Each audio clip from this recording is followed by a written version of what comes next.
So everybody has kind of decided they needed to tell the truth because they know it's not right for Trey to be down there at the creek, found dead, like he was. So your dad stepped up, did the right thing. Your grandmother stepped up, did the right thing. Cassie stood up, did the right thing, including told me that it take it slowly about your old drive after that. Okay? So let's just kind of go through the story on how it happened or why it happened or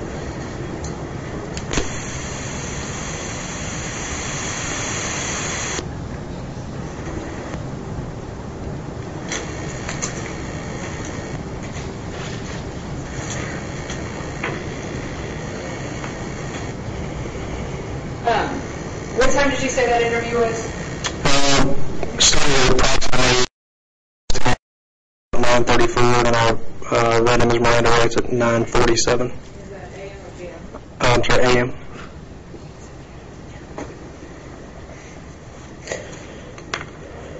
Did you conduct any interviews the following day? Let me see what the date was on that again. I'm sorry. 23rd. Yeah, on June 24th, I spoke to Angelique again, and also on June 24th, I spoke to Jahar Riddle, or Jahar Friend. Did you ever contemplate further investigating the dumpsters? Yes, that's as far as when I had to take a ladder that night of the 23rd, do the drive with Cassie to show us exactly where that happened, yes. And why didn't you search the manhole or the dumpsters? Well, we've had experience with that recently when this case had happened, and that was just a few days after we would be looking for a body, and we looked under several hundred tons of trash with no luck, and the commanding officer of the commander of the homicide unit, which was Lieutenant Wilkerson, and I spoke about it, and the decision was made that, especially after almost 30 days, give or take, that we'd be looking under several hundred tons of trash for a baseball bat and a bag with clothes, and the decision was made not to do that.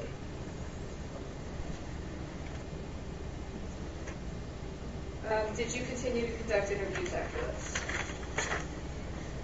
Yes, I spoke to, I don't know if you can go name by name or people who I spoke to. I mean, I spoke to additional witnesses, probably another 10 or 15 people at that point. At some point, did you get cell phone records related to this case? We got cell phone records from some of the Bridgewood folks, Trey's, Amanda's, and of course we'd sent off, I thought I'd sent off Mr. Gawker's a lot sooner than I had. And of course I'm also working other murder cases of my own, assisting other detectives in other murder cases. And then of course I realized that I hadn't sent off a request for Mr. Gawker's. So when I did send the request off, the phone company had replied and said those records had been destroyed. And why did you ever look into getting records for the phone people involved? I don't believe I got the PIN record just for a simple fact that if they were involved, the murder happened a couple hundred feet from their house, so I would expect any calls that were made or any activity on the phone would have pinged off the closest tower to their house and the murder scene, so I did not do that, no.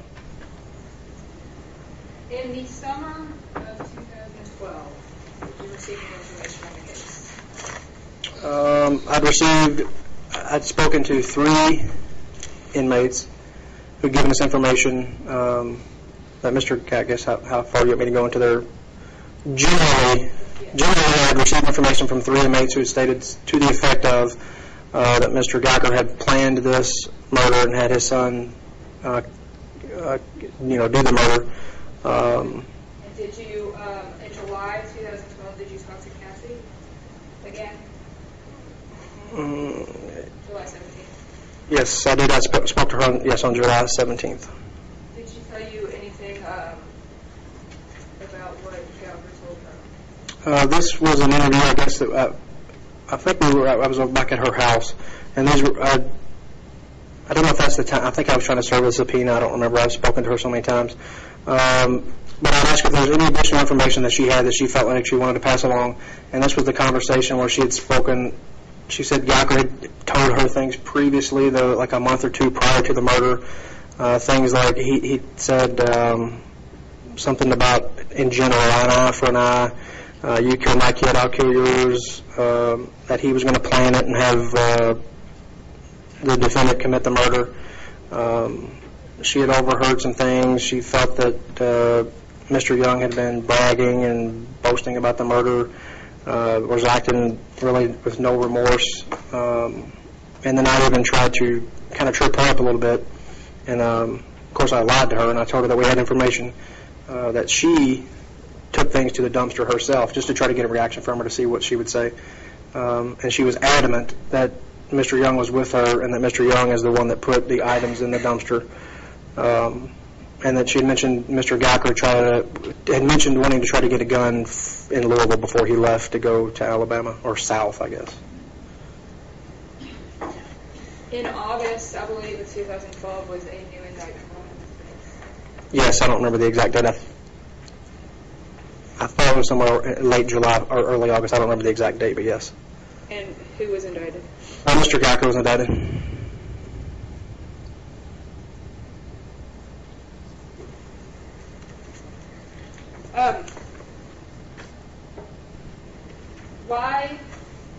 What changed your mind? Why did you indict Gowker, or ask me to indict Gowker a year later after?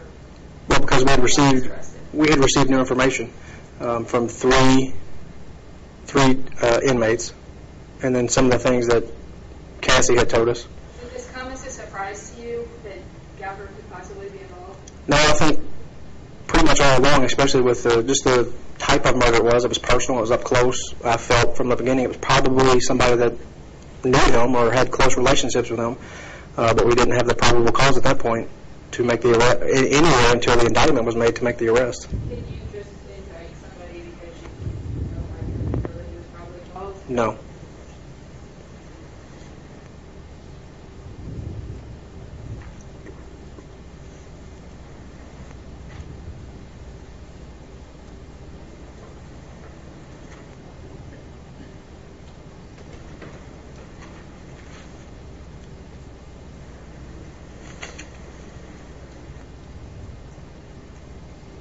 Just 1 second. Nope.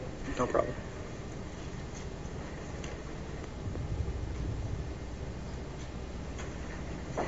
When you were collecting items in the beginning, the sword, the knife, why didn't you fingerprint those? Or why didn't you send off those fingerprints?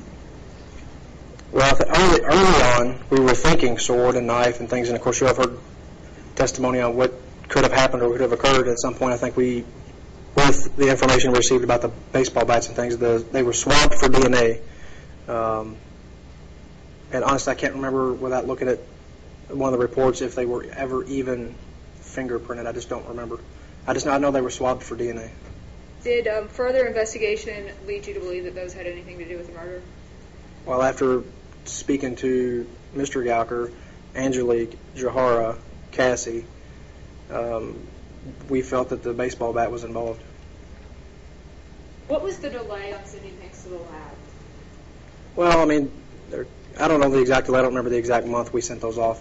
The stuff is in the police property room. It's sitting there. I'm working multiple other cases. It's sitting on other cases.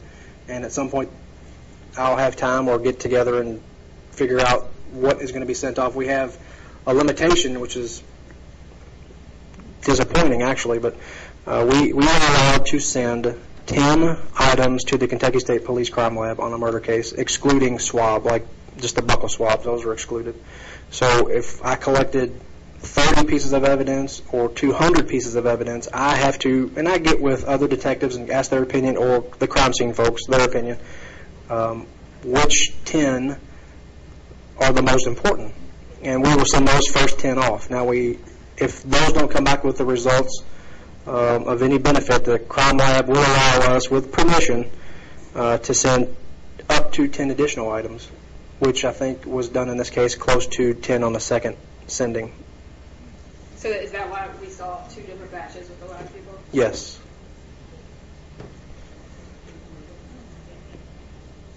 I think that is all I have. All right, may I have the attorneys up here, please?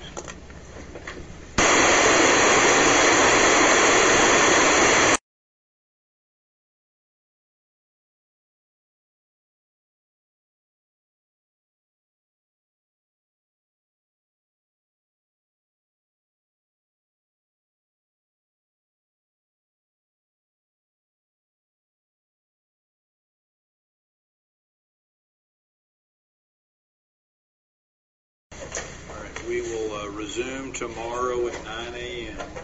We found some more notebook paper. If you all need more paper to take notes on, it'll be on the table over there. Remember your admonition. Be ready to come back in at 9 o'clock in the morning. All rise for the departing jury.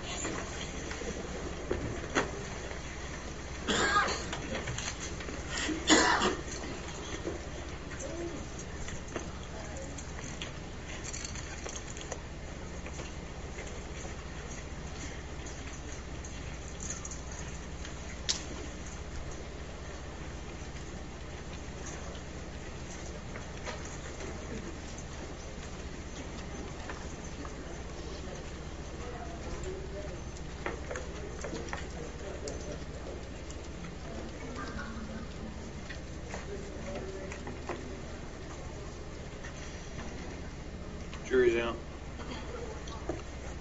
I'm going to permit the defense to put some avowal testimony on. Out of order. Oh, you're not? Thank you. Is it okay if I just leave it? She's going to be called up here. What we will need you to do is move all of the materials someplace else so the witness will have a clear spot. Thank you. Second, get that box out of the way.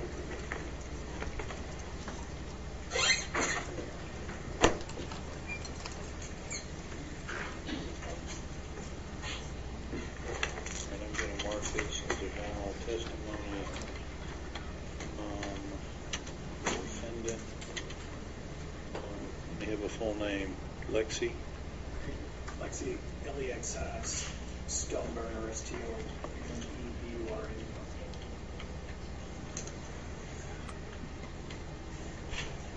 All right, Lexi Stoneburner. Lexi Stoneburner. Lexi Stoneburner.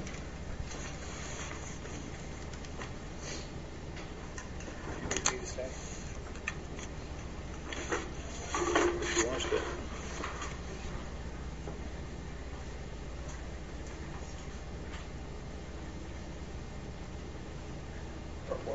But it's okay.